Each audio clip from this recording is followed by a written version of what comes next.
All right, welcome to what is your 2022 Internet Marketing Plan.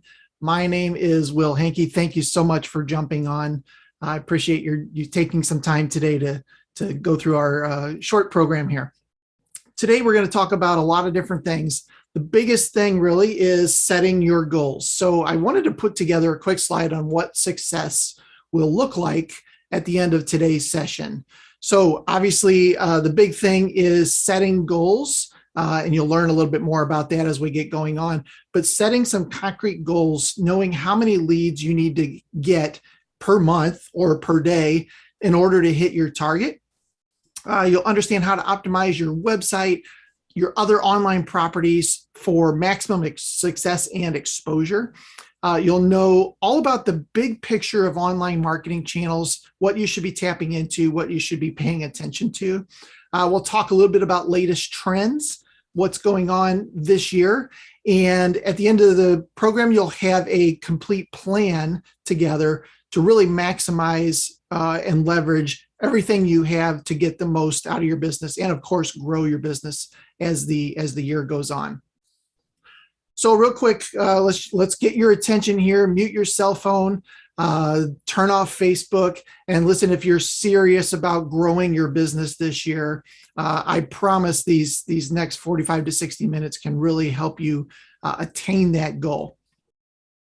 By the way, I like to make this interactive. So if you do have questions along the way, feel free to either put them into the chat on Zoom if you're familiar with the chat function. You can also unmute yourself and just ask the question. That would be fine too. I like making it interactive and seeing exactly what other business owners are dealing with, and at the same time clarify anything that I've explained to anyone who's maybe a little fuzzy on it. Sometimes I tend to talk a little quickly. So a little bit about us real quick. My name is Will Hankey. My company is called Window Treatment Marketing Pros. I work with my daughter, Amber. She is our lead web developer, and we've won several awards in the recent years, which we're very excited about, including 2 top-rated SEO agency awards. I've also written a book. If you do not have a copy of that, I'll explain how you can get a copy of the book at the end of today's session. And of course, we are a family-owned and veteran-owned business as well. So let's talk about your 2022 Internet Marketing Plan. If you do not already have a copy of the workbook, go ahead and grab the workbook, and you can download that at bit.ly or bit.ly/2022 workbook. And that is the complete workbook on today's program. I'm going to show it. So this is what it should look like. It should pull up a nice PDF for you that you can actually print out and work through with actual ink and pen, if anybody still uses those things. But that's where you get the workbook if you do. So real quick, just think about what is the hardest thing or the hardest part about marketing your business online. Now you can unmute yourself if you'd like. You can also put it into the chat, and I will throw out a couple ideas while you're thinking about that.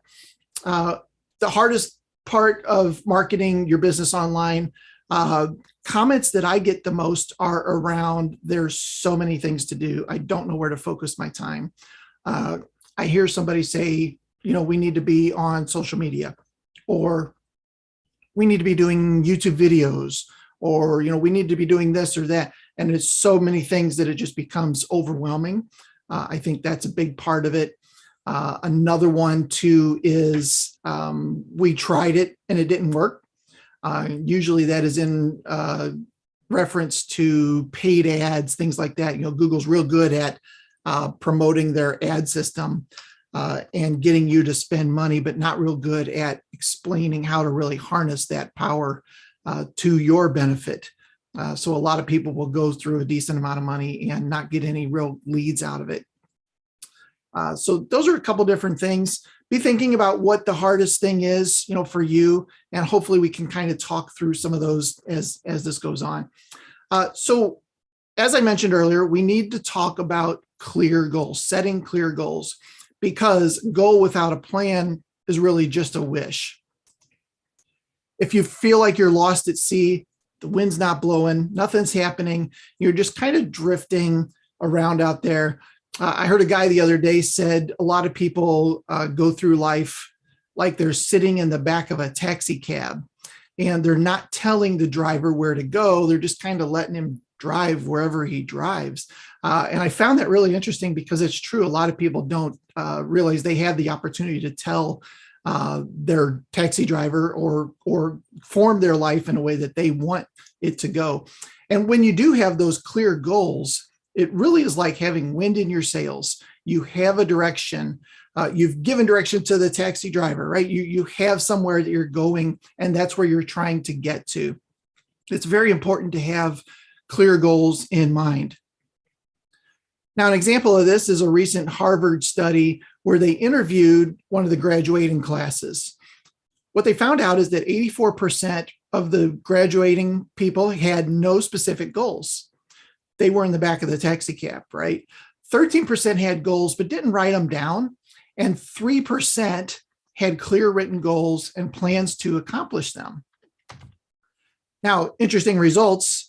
Of the 13% who had the goals were earning on average twice as much as the 84% who had no goals at all. So right out of the gate, just double in income right out of the gate. But even more staggering was the fact that the 3% who had clear written goals were earning on average 10 times as much as the other 97% put together. So having goals is great. Having them written down and a plan to achieve them, obviously a lot better. So that's what we want to talk about today. When it comes to goals, you have to have them written down, and you have to have a plan to execute. It doesn't have to be perfect, and it doesn't have to be exact, but it needs to be, pointing you in the right direction and giving you somewhere to go. You also need to set a minimum, a 1-year goal, quarterly goals, and monthly goals. I think these are really good. And the reason is you really need to have some sort of stopping point where you can reflect on, did I hit my goal? What could I have done? Do I need to adjust my course? Those kinds of things. But if you don't have some sort of a stopping point in place, then the goal could forever be out there, right? You don't have any sort of a deadline or any sort of thing weighing down on you to get you to move closer to that goal. So having stopping point, very interesting. Typically, that is the end of the year / the beginning of a new year for business owners. We sit back, we reflect on, okay, here's what we did last year. Here's where I'd like to be at the end of next year. And then how can I get there? So having those goals, obviously, very important. So let's talk about some of those goals and let's set some of those. I think, the biggest one that everybody looks at, again, is revenue. All right, we made this much. How much do I want to make next year? You take a percentage, increase that, obviously how aggressive you want to be, how much you want to grow, and then break that down, divide that number by 12 to figure out what it is per month that you need to hit in order to get your goal. And then there's a couple other things that are really important that I'm surprised a lot of business owners don't know, and that is average transaction value. What is your average sale worth? When you do sell a window treatment, a drapery, an awning, what is your average sale like, right? They're all different, right? There might be some lower ones, there might be some higher ones, but there is an average transaction value in there that you should know. For every lead that comes in, I'm probably going to get this much, right? Then you can determine, okay, how many leads do I need to hit that monthly number, right? And then how many calls will that require? So we're going to do a little bit of math here to kind of help you through this. By the way, there is a worksheet, bit.ly/2022 worksheet is where you can get this worksheet. And I'm gonna pull that up in a minute and show it to you. So let's talk through some of these examples. If your revenue target for next year is 2.5 million, that's a fantastic goal. If you break that down, basically divide that by 12, that means that you need to be doing 208,000 in sales per month. If your average transaction value is around 3,300, then that means you need 63 leads or 63 purchases, sorry. In order to hit that 208,000, that means you need 63 purchases per month if your average transaction is $3,300. So pretty straightforward on how many purchases or how to figure out how many purchases you need in order to hit your goal. For those of you that just joined us, I'm going to back up here. Let me back up one. bit.ly/2022 worksheet. It's bit.ly/2022 worksheet. And we're talking about goals and how we can set our goals and then work the numbers backwards so that we know what our goals are and how to achieve those. And I'm going to pull that worksheet up in a minute too and go through it. So to figure out how many leads you need, if we know that we need 63 sales at $3,300 each in order to hit our $208,000 monthly goal, which will achieve the 2.5 million end of year, how many leads do we need to get there? Now, if you close every single lead, then you're a rock star and you need 63 leads. Most of us are not that great, right? And not everybody that calls is really a qualified lead. So what you need to figure out is what is that conversion rate from random person picking up the phone or filling out a contact form or using your chat widget, things like that. How many of those convert to the next step, which is typically an appointment? Once you know that conversion rate, then you can divide the purchase target by a conversion rate. So in our case, 63 purchases is what we need. We divide that by, let's say I close half the calls, right? That means I need 126 leads in order to hit my 63 closing or conversions. So here's another example. If my closing rate, conversion rate is 55%, then I was pretty close. 63 purchases divided by that comes to 114 leads I need per month. If I can get that number of leads, I can probably close 63 and we will be on target for our goal. Now, let me switch over here and get the worksheet here. So if you do not have the workbook, we also have a workbook, and I'll get that link to you in just a minute. But the worksheet is a Google Sheet. And what you want to do here first is do File and then make a copy. And that will give you a version that you can edit so that you can edit your own version of this. But there's some really cool things here. What you need to do, obviously, is fill out some of these spots on the first page.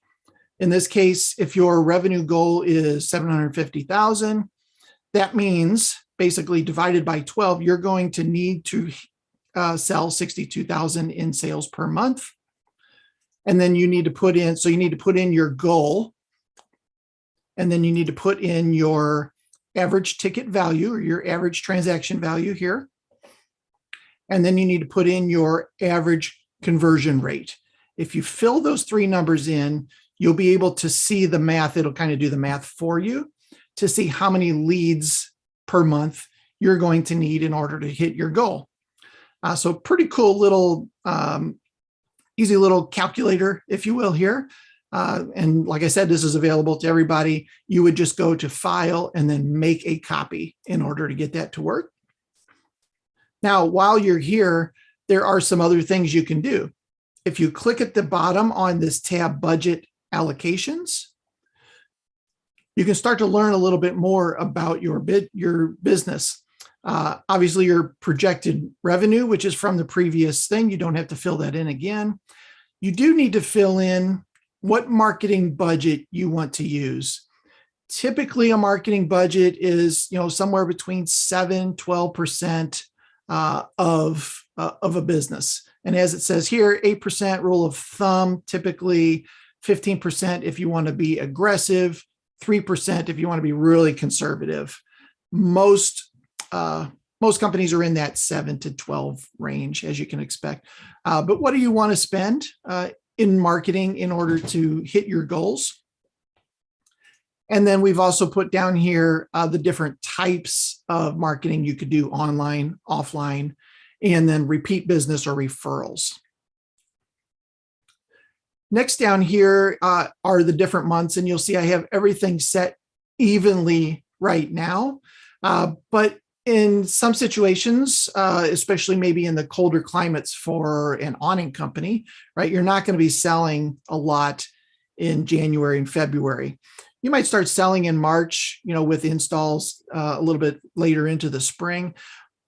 But it's really important if you could change these numbers to match, what you typically see as your selling period.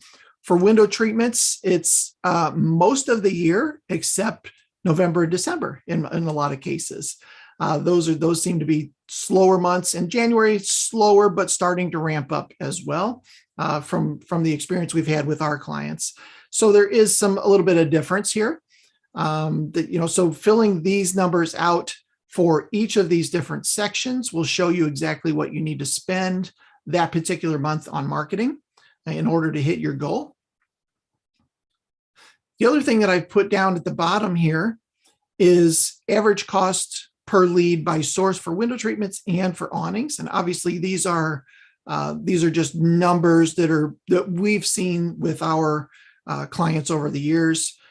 So to figure out, okay, if I spend pay-per-click or repeat referral and brand related ads, these are the different numbers, what we're going to get out of that. So helps you there. And then the last piece there is a marketing calendar. Again, just some ideas for you to market throughout the year, different ways that you can promote yourself or promote your business. And obviously these are for window treatment and awnings. So some of those might not make sense for your particular business. And the last tab, you'll notice I hit the little button down here on the right. The last tab over here is special offers by month, just an idea of different offers that you could do throughout the year to continue to offer incentives or reasons for people to engage with you. And we'll talk a little bit more about this as the presentation goes on as well. So the big one here obviously is the very first sheet, which gets your revenue goal, average ticket value, and then what is your typical closing rate for that. So before I move any further, are there any questions? You can unmute yourself or you can just put them into the chat area, and I'll be happy to answer those. What questions do you have?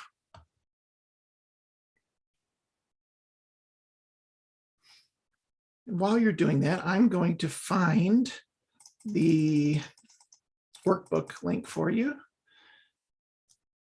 bit.ly/2022 workbook. And put that in the chat for you.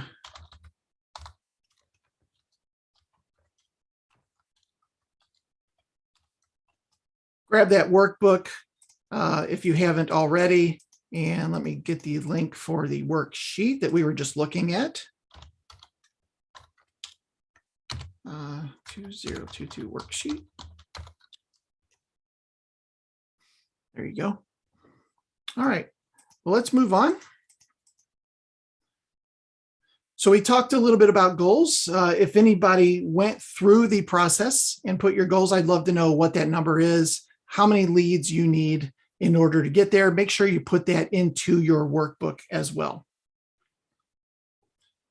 So now that we have our goals in mind, we know what we need, how many leads we need, we know what our conversion rate or what we think our conversion rate is.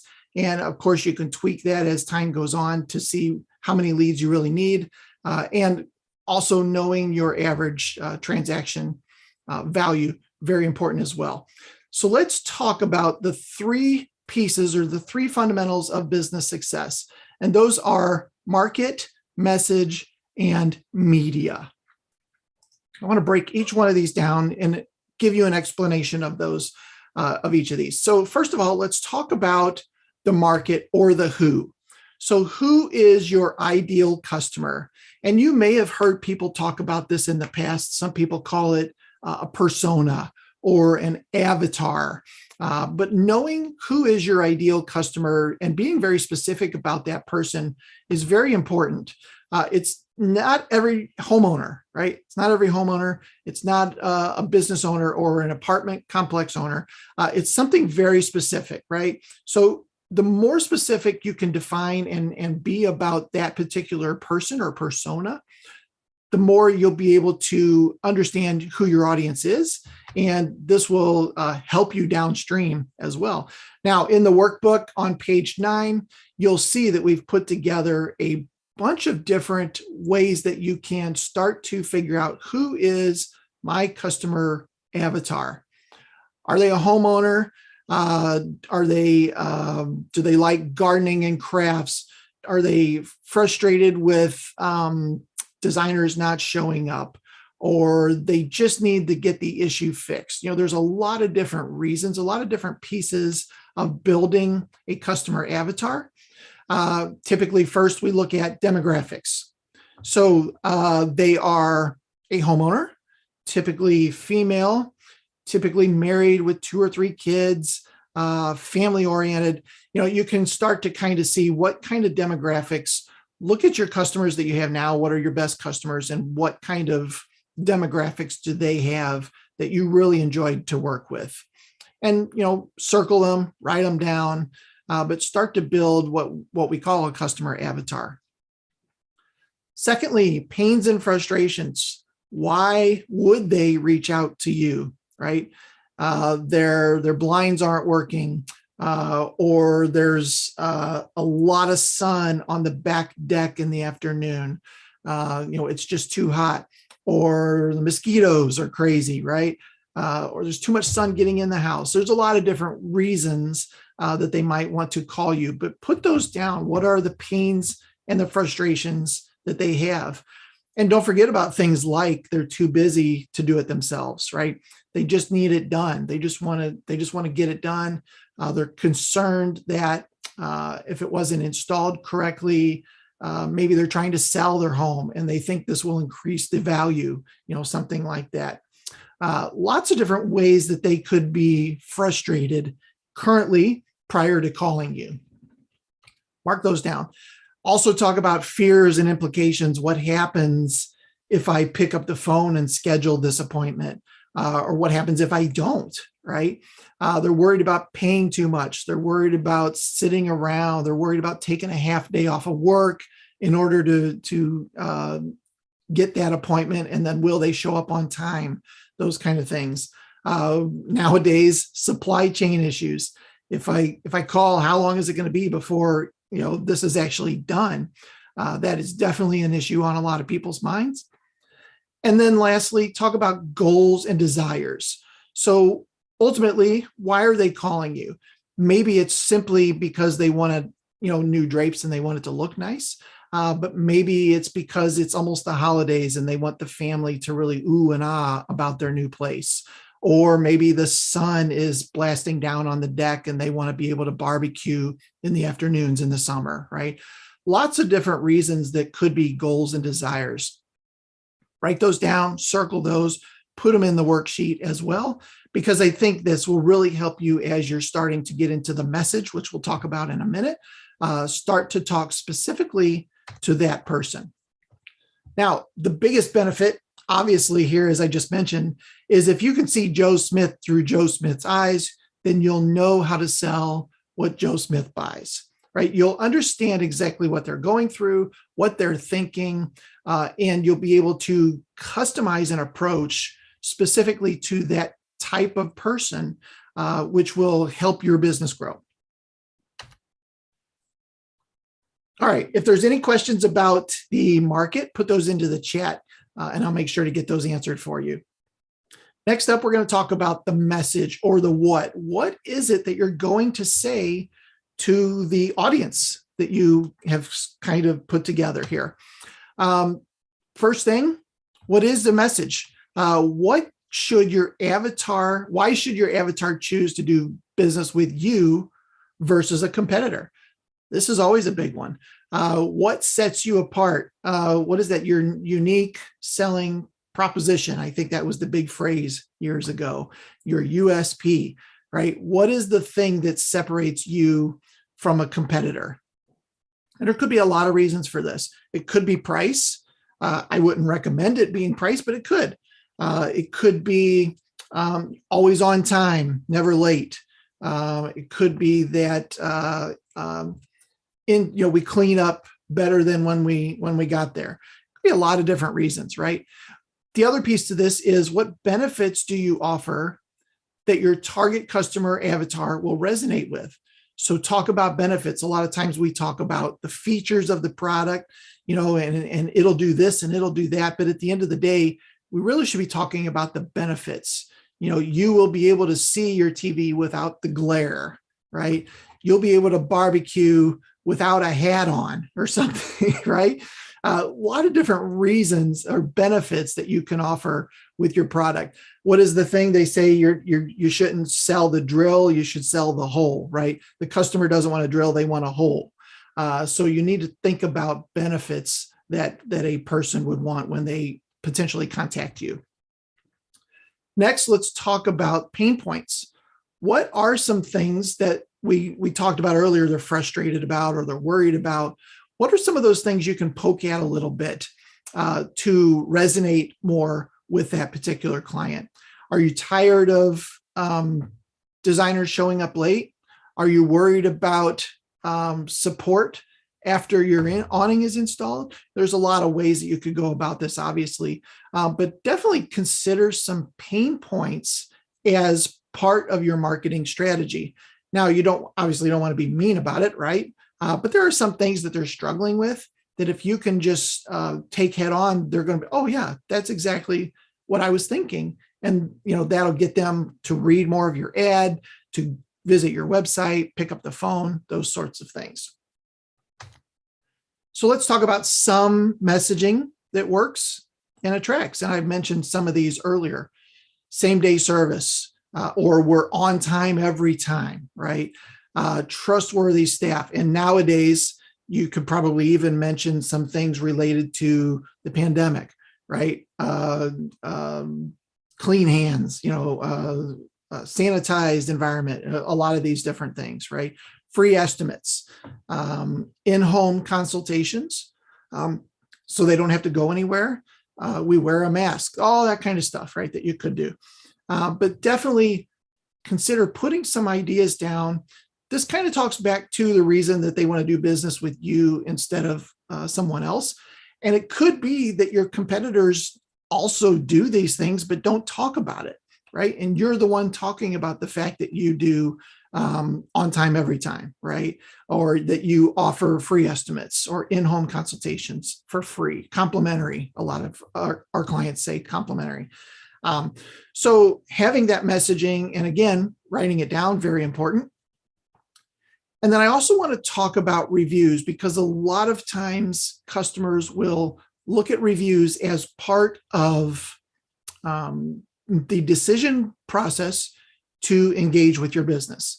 So reviews are a very big part of that. Obviously, asking for reviews to clients as you're completing an install. At the end of the install is the best time to ask for one. An hour or two after is still good, but really the best time is while you're standing there, in the living room or on the back deck or whatever it happens to be. Best time to ask for a review, and the best opportunity you'll have to get a review as well. Longer time goes on, the less likely you are to get those reviews. But obviously, reviews are a huge part of the decision process for clients, for customers. So very important that you do ask for those reviews. I also want to mention testimonials. I know it's kind of just semantics, but Google looks at these differently. So reviews are typically left on some sort of a third-party platform. A lot of cases that is Google's platform, but they could leave reviews other places. They could leave reviews on Facebook or Yelp or Houzz, or there's a lot of different places that you can leave a review for a business. A testimonial, on the other hand, is typically something that shows up on your website, and it could still be true. It could be very accurate and really have happened, but Google does not give any credence or any value to those because they understand it's your website. You can put whatever you want on your website, so they don't give any value to that. Now, there is an advantage to having testimonials on a site. It's called a trust factor. It does help encourage other people to potentially trust your business a little bit more. But from a marketing, promotional standpoint, Google does not give any value to those. They want them on those third-party sites. So I did want to mention that as well, because that does pertain to your overall marketing message, what other people say about you. Now, there is something called social proof, and this is another big piece of the reviews, that the more people who engage with your business, the more other people are likely to engage with your business. Social proof is a psychological and social phenomenon where people assume the actions of others in an attempt to reflect the correct behavior in a given situation. Great example of this is a Facebook post with no likes. It's less likely to get more likes versus one that has 30, right? They're more likely to click that like button because other people have already done so. So it's very important, from a review standpoint, that you get those reviews, because it's more likely that others will read them and others will also leave reviews for your business as well. Here's an example of a place, not sure, I don't remember where this search was, but we've got 3 examples here. And this is what we call the Google 3-pack. Typically, there's a map attached to this as well with the pins. But these are 3 examples for one of the searches I did. Shades by Design, 4.8 average stars with 61 reviews. Biscayne Decor, 5 5-star reviews. And the Shade Store with 14 reviews with a 3.9 average. Now, in this case, social proof tends to kick in, and most people will engage with Shades by Design by default. Some people might still give Biscayne Decor an opportunity, but Shade Stores run in a very distant third here in this particular case. So having good reviews, obviously positive reviews, is best. And having more is going to encourage the social proof side of things as well. So make the case for your business. What are the things that you do that are different? What kind of things stand out? What things do you offer benefits? What kind of things do you offer to clients that your competitors do not? And write those down so that you can have a really clear message for your business. Now, a couple benefits about knowing your message. It talks directly to your audience, right? If you already know who your avatar is, you can start to craft a message that speaks specifically to that type of person, which is much better than just putting a random message out there and hopefully it attracts people. It hits them where they're at when they're considering their options, right? They see that, oh, these guys are on time every time. The last time I did this, they were 20 minutes late. I'm frustrated about that. I don't want that to happen again. So it kind of connects with the customer. It gives the customer a reason to take action. So your message is, on time every time. It resonates in their mind again that they should probably engage with your business. And lastly, the customer will feel less like a customer and have that feeling that they just made the right choice, right? You delivered on your promise. They made the right choice. They feel good about themselves about making that choice when there were several options to choose from. And knowing your message and resonating with that person is what's going to get you to that point. All right. The third piece of this is the media. So now we know who we're going to talk to. We know what we're going to say. How are we going to get that message in front of those people? Now, as we all know, your website really is the hub of everything that you do. Your social media, your YouTube, your videos, anything that you do, all pushes back. Even billboards and TV or radio, if you're doing those things, push people back to the website, right?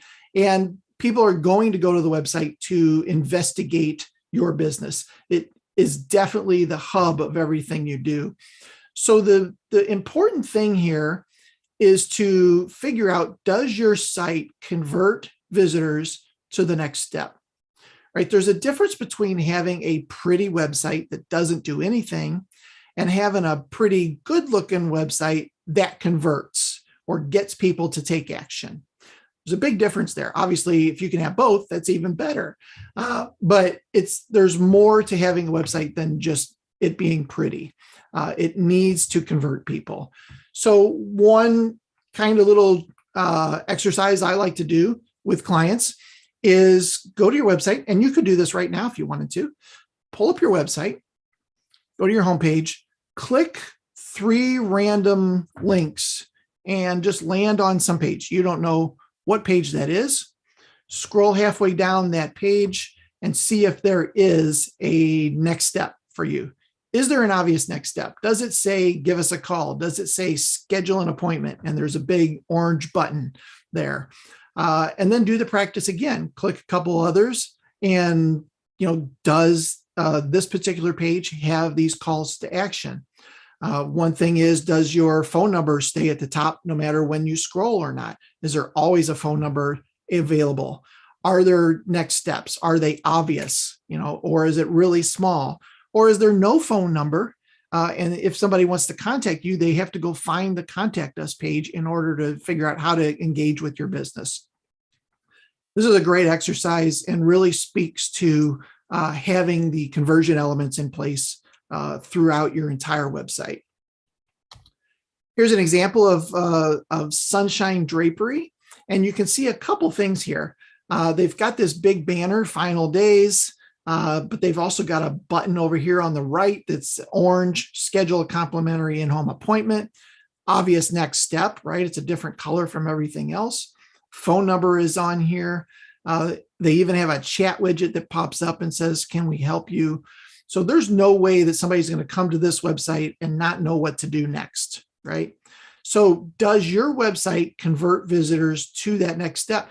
First piece of that obviously is defining what is the next step. In most cases, that is setting an appointment. Nearly always for our industry is setting an appointment or picking up the phone, right? But does your site do that? So go through that exercise, click a couple different links, scroll halfway down a page, and see if it's obvious what the next step is for you. The other piece to this is what we call a lead magnet.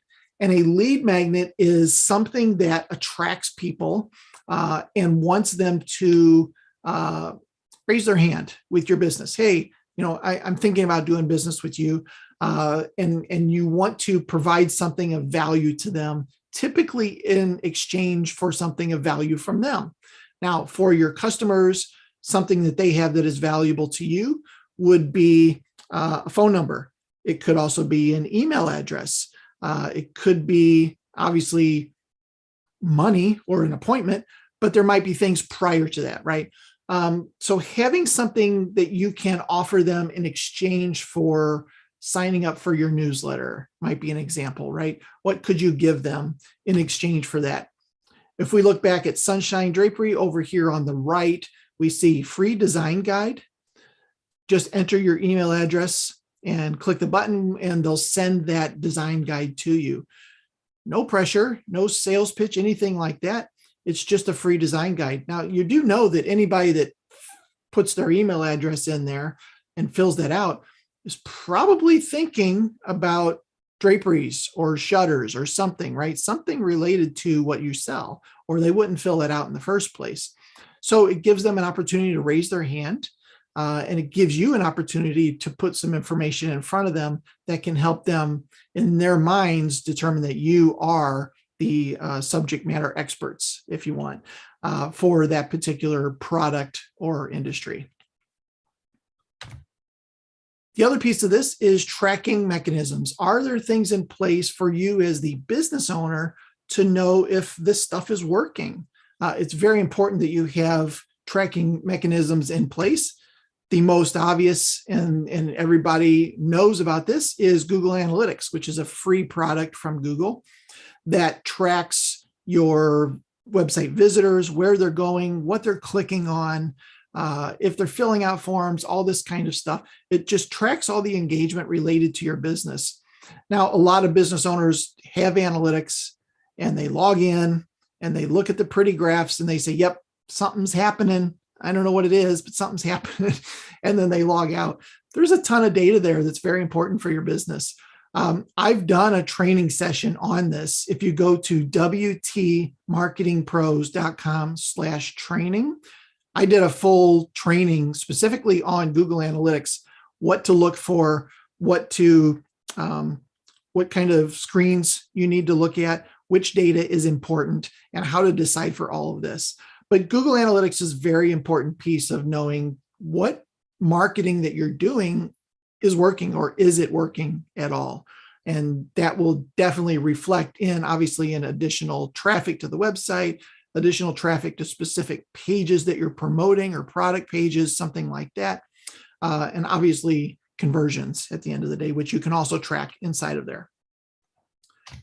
Do you have KPIs in place, or key performance indicators? Some obvious ones are how many leads. We talked about that right at the beginning. How many leads do I need? What is my conversion rate for those leads? How many opportunities do I currently have in my sales funnel? How many should I have in the sales funnel? And having some sort of a tool like we have here, this is our lead boomerang system. Every lead for all of our clients dumps straight into this particular program, and it gives them some really good KPIs to understand where they're at and what the potential pipeline value is that they have, those sort of things. And as I mentioned earlier, you can also set up goals inside Google Analytics, typically to track how many conversions you're getting. An easy way to do that is to set a goal that is tied to your thank you page. Typically, the only way somebody's going to reach your thank you page is by filling out a form. They fill out a appointment form, you send them to the thank you page, so you can actually just track how many times people visit that thank you page. Now, you obviously block that page from the search engine, so there's no other way for anybody to get to that page. But that's an easy way to start to track how many conversions your website forms are doing. And you can see all these goals. So here's an example of one of our clients. This is from January through the end of May of 2020. And you can see that they had just under 1,100 goals completed total. And during that time, if you look at the right-hand side, you'll see that 156 people filled out a form, or an appointment form, and 846 people picked up the phone and called them. And the way we know that number is because we put call tracking on their site that that phone number only exists on their website. So anytime anybody calls that number, we know it was generated by the website. So it's important to know how the different pieces of your website are working as well. So you'll see that it's a 6-to-1, 5-to-1 people filling out a form versus picking up the phone. So that's important to know. So you know how most of your leads come in. I mentioned call tracking earlier. Definitely very important to have call tracking on your website, so you know exactly where every lead comes from, whether they're coming from the website, or they're coming from a billboard promotion that you do, or from Google Ads, or from social media. These are all different things you can create phone numbers for and then track those particular things in Google Analytics. So as I mentioned, pull up your website, go through this little process, look and see if your website is built to convert. And one little tip I wanted to just put in here, pull up your website on mobile and find your phone number and see if you can click that phone number and if it automatically pulls up the phone option to actually dial that company. A lot of times websites won't have that, what we call click to call option turned on. And very important, you don't want to make somebody on a mobile device have to copy and paste that number into the phone in order to make the phone call, or try to remember what that number is while they're switching screens. Not always easy to do, right? So make sure that you do have click to call turned on as well. Now, we know that 50 to 60% of inbound traffic leaves right out of the gate. They don't convert, they don't do anything. And 90% of the people that fill out forms tend not to convert into clients either. And part of the reason for that is that leads that are not followed up within 15 minutes go cold. And we'll see a little bit more drastic example of this in a minute here. But the average customer also needs to be followed up 5 to 7 times before they book an appointment. Today's consumers prefer to interact via text message or phone call, or versus phone call or email.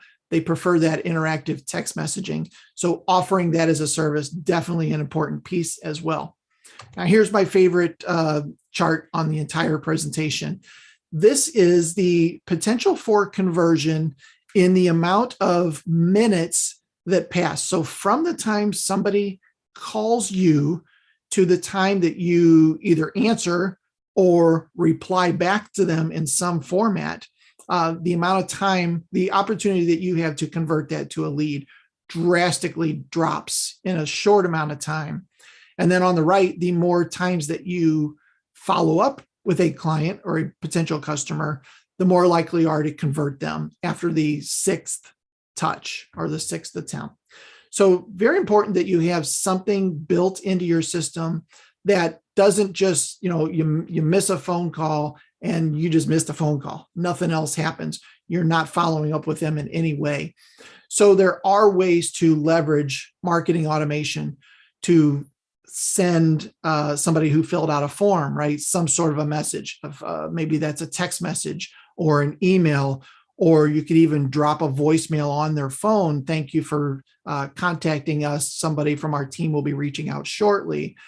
Make sure at the same time that there's some sort of automation to touch those people multiple times after that fact to make sure that they have gone through and set an appointment. And make sure that you have the two-way texting set up. That is very important nowadays. We're seeing 60, sometimes 70% of our clients' leads coming from mobile devices, or the traffic coming from mobile. So having something in place to make sure that that mobile conversation is smooth and turned on is very important for everybody. So simple math. If we have 100 leads coming in and we're able to convert 30% of them because we have no follow-up in place, right? We're on the ladder, finishing an install, the phone rings, can I call you back? And then you don't call them back, or something else happens and you forget. You might be at a 30% close rate. So out of those 100 leads, if an average ticket is $4,500, that's $135,000 in revenue if you're able to close 30% of them.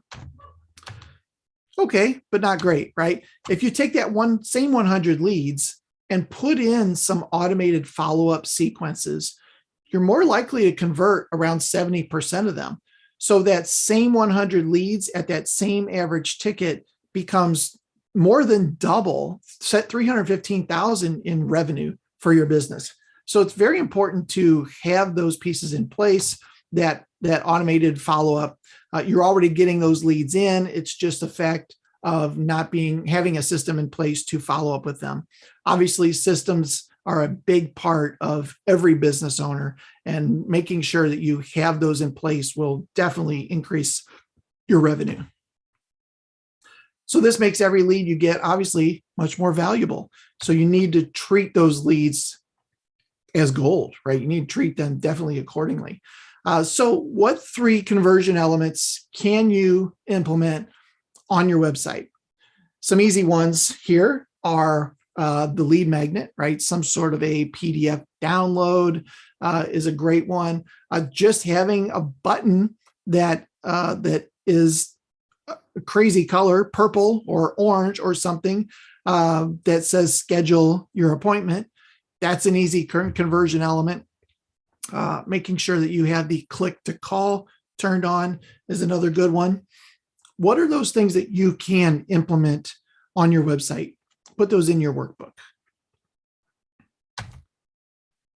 All right, so far we've talked about having a clear goal and having some sort of a lead target for 2022. We've got clarity around the market, the message, and the media. And we talked about optimizing our website for conversion. And then you have set up some sort of tracking in place so that all of the work that you're doing around this can be tracked and you can see what's working, what isn't, and tweak as the year goes on. So I'd love to hear some of your takeaways. You can put it in the chat if you like. What things did you learn? What things did you notice? And is there anything that you would like to share that you've learned today? You can unmute if you'd like. You can also just plug it into the chat. I'd love to hear from you guys something that has, hopefully something that has resonated with you and that you need to go look at in more detail. You can put it in the chat or obviously just unmute if you prefer.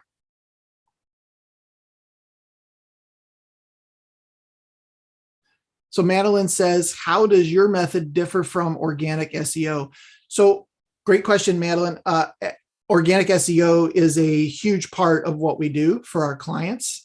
The biggest thing with organic SEO is it takes a while to kick in, right? It's not something that you can optimize your site today and start ranking at the top of Google tomorrow. So it is a process. Again, it is a system that you have to put in place. Understanding who you're talking to, what you're saying, and then creating content on your site specifically for Google that helps you rank higher is a big part of what we do for every client. The other side to that, obviously, is you can't wait 6 months for organic SEO to start to work, right? It takes a while. So that's where, in a lot of cases, paid ads come in, right? Being able to run ads and get traffic to the site while you're waiting for the SEO piece to kick in. So I wouldn't say our method differs. It is part of that particular system. All right, by the way, Madeline, this is all part of what we call the digital dominance method. And there are a lot of pieces to this, as I mentioned early on. Having a great website, running ads, starting to do social media, doing a newsletter, looking at video. There are a lot of pieces to creating a awareness of your business. We put all this together, call it the digital dominance method. The SEO is a very early on piece of that you need to have in place because it takes so long to kind of ramp up, right? I used to say it's like pulling a train. Pulling a train is really hard, but kind of once you start to get it going, it becomes easier and easier as it starts to move forward. And SEO is very, very similar to that kind of a thing. Now, there are a lot of pieces to this and a lot of different ways that you could go with this. So if you had to choose just one piece of this to start moving your business forward, the one that I would probably recommend you start with is content. Start to build content on your website that resonates with your audience, right? And at the same time is something that people are looking for that you could potentially rank your business for. So in a lot of cases, we don't create content for humans. We create content for the search engines so that our clients start ranking, at the top for phrases that people are looking for. So that's the other side of this is even though you want to speak specifically to your audience, you also want to make it in a way that the search engines love the content, right? And content doesn't always just have to be written. It could also be in the form of audio podcasts. You could be a guest on different podcasts. You could start your own podcast. Video is growing tremendously right now. start a YouTube channel with behind the scenes at our business. Here are some things we do. Obviously, you could also do that on Facebook as well. So content is a really big piece of moving your business forward. Obviously, all of these are, but if I had to choose one, that would probably be the one that I would choose. The other thing that I would choose is optimizing your Google business profile. Make sure that everything is filled out in this. And again, I have a training session on this at wtmarketingpros.com/training. I have one specifically on this as well. So get there at google.com/business. Make sure that's optimized. And then the other piece to Google business profile, they just changed the name of it, is getting your reviews. Make sure that you are getting enough reviews for your business and that you have proactive steps in place to request those reviews after installs are complete. Oh, there we go. I already mentioned that, but start getting those reviews. It's really going to influence your ranking specifically in the maps area. The more reviews you can get, the higher you'll start to rank in that area. Now, one thing I really didn't spend a lot of time on today is social media. Social media is an important part of your overall marketing campaign, but it's not the first part, and it's not the second part. It is a little bit down the line, in our opinion. It is people that are on social media are not necessarily in the frame of mind of purchasing, right? They are looking at cats and they're looking at babies and they're looking at different things like that. It's more of an interruption to interrupt them and say, hey, do you need a new awning on your back porch? Something like that. So we don't focus on social media as much, especially right out of the gate for any client, because it's not the best use of their money in a long-term scenario. So we do talk about social. We do have a training session on this as well, but it is by far not our first approach when it comes to generating leads for our clients. The other piece to this, as Madeline kind of inferred, is organic SEO versus paid ads or pay-per-click ads. In most cases, this is a marriage between those two, and running those evenly, especially right out of the gate, is really going to give you the best bang for your buck. And in a lot of cases, what our clients will do is they will run pay-per-click and SEO campaigns at the same time. And then as their SEO finally starts to kick in and they start to get some organic traffic from that, then they have a decision to make. Do they want to pull back their pay-per-click budget, or do they just want to kind of double down and say, you know what, this is working so well, let's just keep it running? I put that number at 50-50 for our clients. 50% of them pull back on the budget, 50% just leave it running because it's working so well. And now the SEO is really increasing that overall lead volume for them. Now, the benefits of using the right media. First of all, you're fishing in the right pond, right? You're in the right place where people are looking for your product. And you're fishing in a pond that's hungry. They're actively looking. When you start to do SEO and some of these things and create content and messaging around what people are actually looking for, your customers are looking for, you've got a great opportunity there for growth. It gives the customer a feel for your business before they even engage with you, especially if you are doing some, content around video or even a day in the life, a lot of these kind of things. And at the same time, if your website is built to convert, the information that's on there is very good, and they have kind of a warm feeling about your business before they even engage. And at the same time, having the right media can give you, as the business owner, the opportunity to look maybe a little bit bigger than your business really is. And if you have some of these things built in place, some of these marketing automation things built in place, you can look a lot more cutting edge than one of your customers. A lot of our clients use the online scheduling, and customers just love it because it's super easy. it's mobile friendly. You can set an appointment and somebody calls you to confirm that appointment, and off you go. It's a lot faster process. So there are a lot of things you could do to also look a little bit more cutting edge with the right media in place. So in the workbook on page 14, the last piece of this is, what are the top 3 things you need to do? What are the initiatives that you can start to focus on? And if you're able to focus on these things, you're going to move the needle. Very important that you write these down, because writing them down is really going to help you long term. It will also give you an opportunity to get them moving forward. And at the same time, I'd probably put some sort of a date along with each of these initiatives. Let's have this one done by March. Let's have this one done by July, right? So that you have some sort of a deadline in place that will solidify in your mind that we're going to get these goals completed. So quick recap. Now you do have clear goals and targets for 2022. Make sure that you look at that worksheet that I shared and fill that out.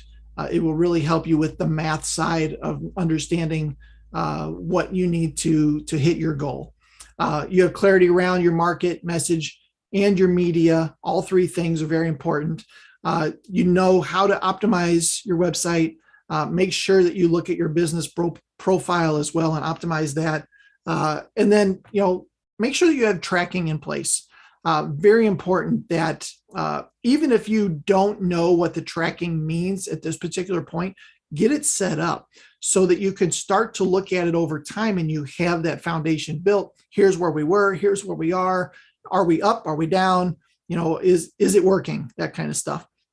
And obviously the knowledge to execute this and make this the best year ever. So are there any other questions? You can put those in the chat if you want. What other questions do you have for me that I can answer for you?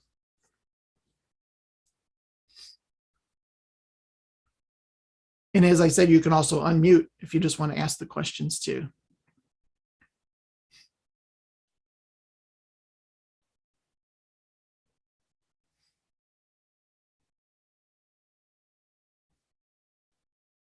All right. I don't see any questions coming in. Boy, I must have explained everything perfectly. Thank you so much. That's great. If you do have any questions, obviously you can reach out to me. I do want to make sure that you do have a copy of my book. If you don't have a copy of the Triple Your Window Treatment and Awning Leads, wtmarketingpros.com/book. You can fill out that form and I'll get one in the mail to you today. I haven't seen the mail come by yet, so I could probably get it in the mail to you today, if not tomorrow. But would love to get that into your hands as soon as possible. And it really explains a lot of the different pieces and obviously more detail than we can go through in an hour here. So make sure you grab that book. And if you do want to reach out, talk a little bit more about your company, what you're trying to achieve in 2022, I'd love to have a conversation with you. Non-salesy, just a conversation, trying to figure out what your goals are, that kind of stuff. wtmarketingpros.com/strategy is my online scheduler. You can choose a time on my calendar, or you can just give me a call. 314-470-1180 will get you there as well. So thank you so much for jumping on today. I do appreciate your time. I hope you were able to take some value out of this and move your business forward in 2022. Take care and have a great day.